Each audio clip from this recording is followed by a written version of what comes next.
Kang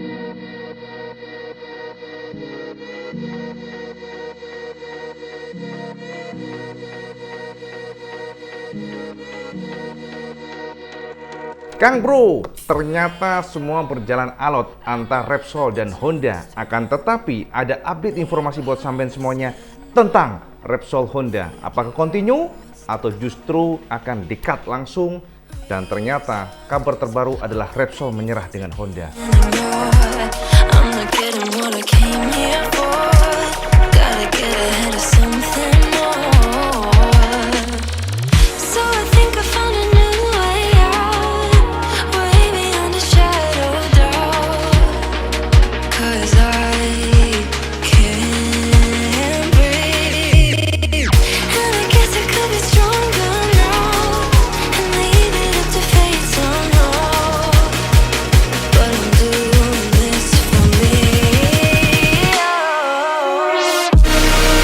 Assalamualaikum warahmatullahi wabarakatuh, Kang Bro. Ini saatnya kita membahas tentang MotoGP lagi. Hari ini, malam ini, WP memang sengaja untuk melakukan update langsung buat sampean semuanya karena ada sebuah isu yang sangat hot. Jadi isu ini sekitar pedok tentang dua poin yang sangat hot sekali. Jadi sampean tahu bahwa sebelumnya Repsol Honda dikabarkan atau diisukan akan meninggalkan Honda karena beberapa alasan, di mana mereka katanya ya konon ada strategi bisnis yang berubah. Mereka akan fokus pada power dan energy yang lebih fokus kepada listrik ya, jadi elektrik, dan mereka tidak lagi fokus kepada berbau oli ataupun BBM ataupun bahan bakar minyak. Akan tetapi apakah memang sesimpel demikian? Karena sampai tahu bahwa sejarah antara Honda dan Repsol ini luar biasa. Jadi duet mereka ini memang sebuah duet yang legendaris. Tidak ada satupun tim yang bisa sangat loyal seperti Repsol Honda ya. Jadi Repsol dengan Honda ini memang sangat loyal sehingga mereka legendaris. Bener nggak? Sama ngerasain nggak orange ya?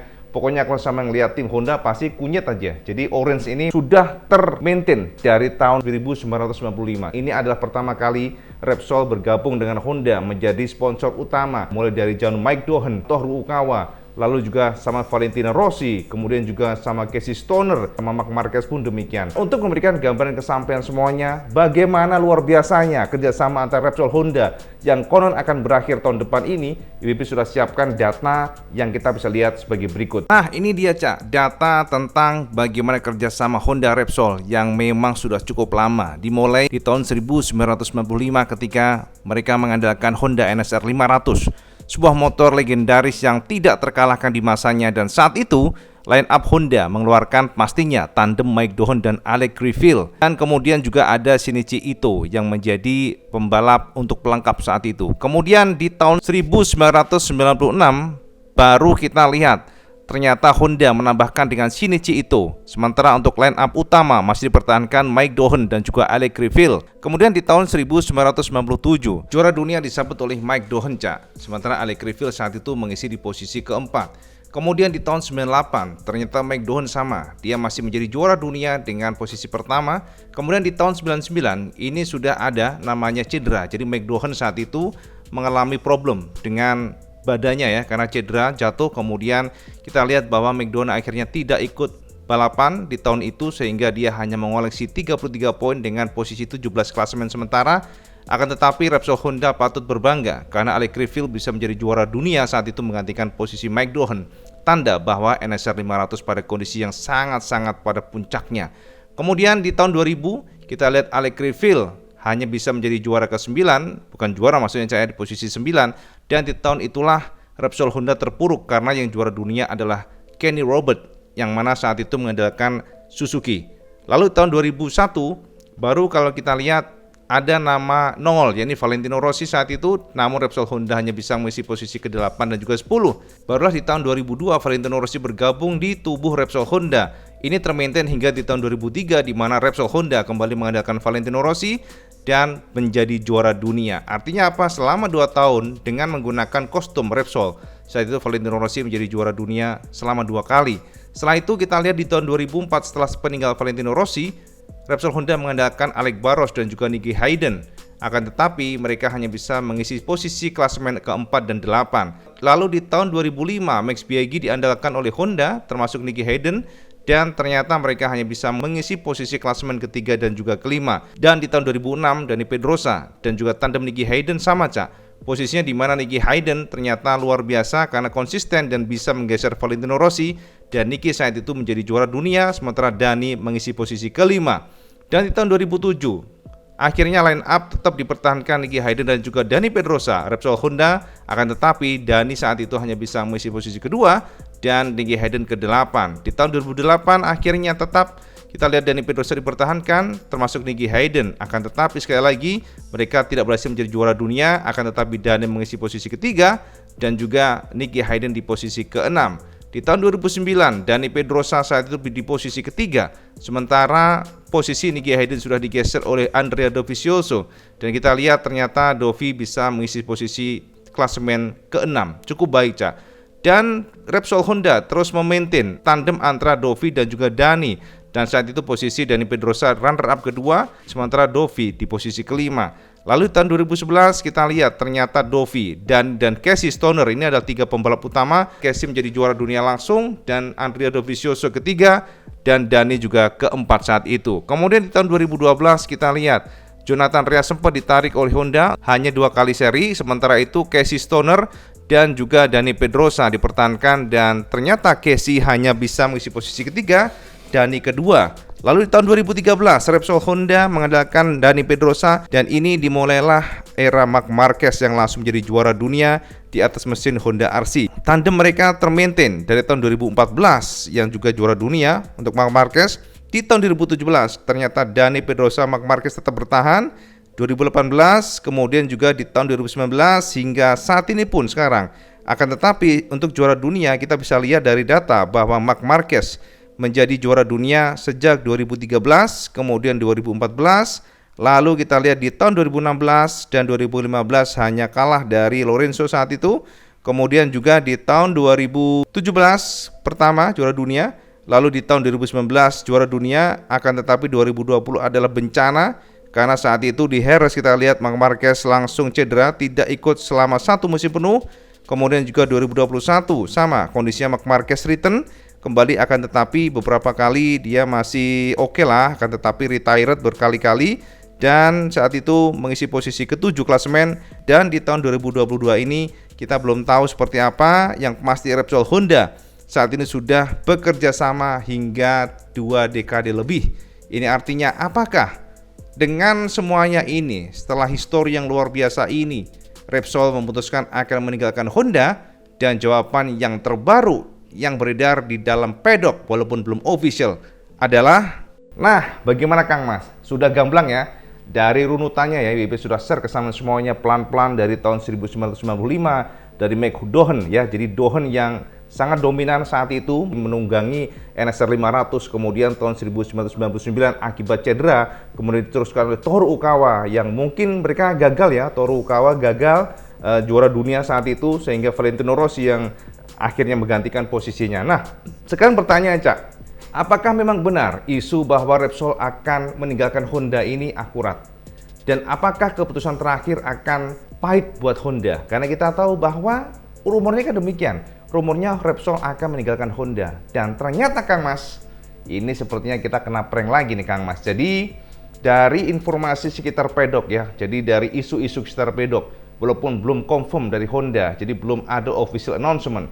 Namun pada video ini WP beranikan diri untuk menegaskan atau mengatakan bocoran terbaru dari Repsol Honda bahwa mereka tidak jadi putus. Nah, sama cara nih Cak. Jadi kerjasama antara Honda dan Repsol atau Repsol Honda kita sebutnya demikian tidak jadi putus. Rumornya sangat kuat demikian dan mereka sudah mencapai kesepakatan walaupun alot sebelumnya. Jadi alotnya itu sebenarnya pada diskusi internal dari Repsol sendiri, Cak. Karena memang pejabatnya, ya rumornya pejabat ini yang sisi sana mereka pengen menyudahi karena mereka ingin fokus pada elektrik energi yang sebelumnya kita sudah pernah bahas ya. Kemudian yang satunya lagi mereka mengatakan bahwa belum siap. Repsol ini harus tetap eksis di MotoGP karena secara awareness sangat baik buat brand mereka. Dan pada akhirnya final decision termasuk juga untuk angkanya pastinya ya. Finalnya adalah rumornya. Ini sekali lagi rumor karena belum ada announcement official dari Honda, HRC, kita tunggu saja sebelum Misano atau mungkin pas Misano, tapi yang jelas dari rumor yang berkembang dipastikan ya. Jadi rumor dipastikan, bosonya memang rumor tapi dipastikan, rada pusing sih, cuman memang demikian Cak. Jadi 95% bahwa Repsol Honda akan memperpanjang kontrak mereka dari tahun 2023 sampai dengan 2024. Jadi sudah disegel 2 tahun sekaligus, Cak. Untuk sponsorship continue, artinya setil berlanjut, Cak. Jadi ngono Kang Mas ya. Ini artinya kita kena prank ya. Sebelumnya sudah sangat kasak-kusuk kenceng sekali bahwa nanti Repsol akan hengkang diganti mungkin oleh Petronas, akan tetapi tidak ada jalan buat Petronas sebab Repsol sudah mengunci langsung dan kabarnya langsung dari tahun 2023 sampai dengan 2024. Jadi 2 tahun sekaligus. Iki rumor, Cak ya. Jadi tolong kalau mungkin meleset mohon dimaafkan karena memang rumor ini dikumpulkan dari sekitar pedok yang sangat kencang dan tentu saja semua berpotensi meleset walaupun sangat kecil ya melesetnya sebab sangat kencang sih ini rumor bahwa Honda sudah mencapai kesepakatan. Itu yang pertama, Cak. Yang kedua mengenai John Mir. Nah, ini Saman pasti paham kan?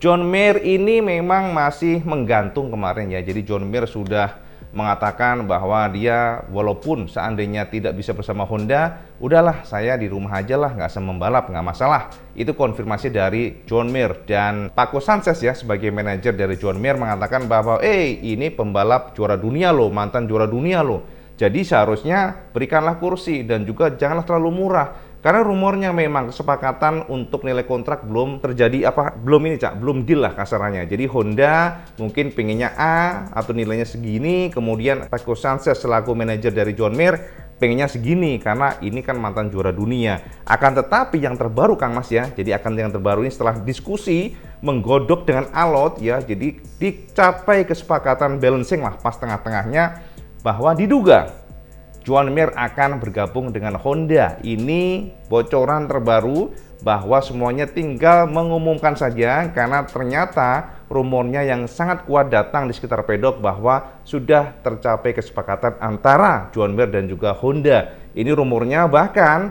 Marc Marquez juga membocorkan yang terbaru ya dari Speedweek ya hari ini memberikan konfirmasi bahwa Marquez memang mendengarkan tentang ini. Jadi mendengar tentang ini. Dan kita simak saja perkataan Marc Marquez yang dikatakan oleh mantan pembalap juara dunia tersebut tentang John Mir. Berikut kata Marc Marquez, ini adalah tahun yang sangat menarik terutama dalam hal transfer rider. Ada banyak perubahan. Sayangnya Suzuki meninggalkan kejuaraan ini dan telah mengacaukan seluruh market membalap. Saudaraku sudah dipastikan akan pindah ke Gres ini. Berbicara dengannya menjadi jelas bagiku bahwa dia membutuhkan motivasi baru. Karena sangat sulit untuk tetap termotivasi ketika kamu membalap terlalu jauh di belakang dan juga sering jatuh. Ini tidak hanya berlaku untuk Alex, tetapi juga untuk Pol Espargaro yang akan pindah ke KTM.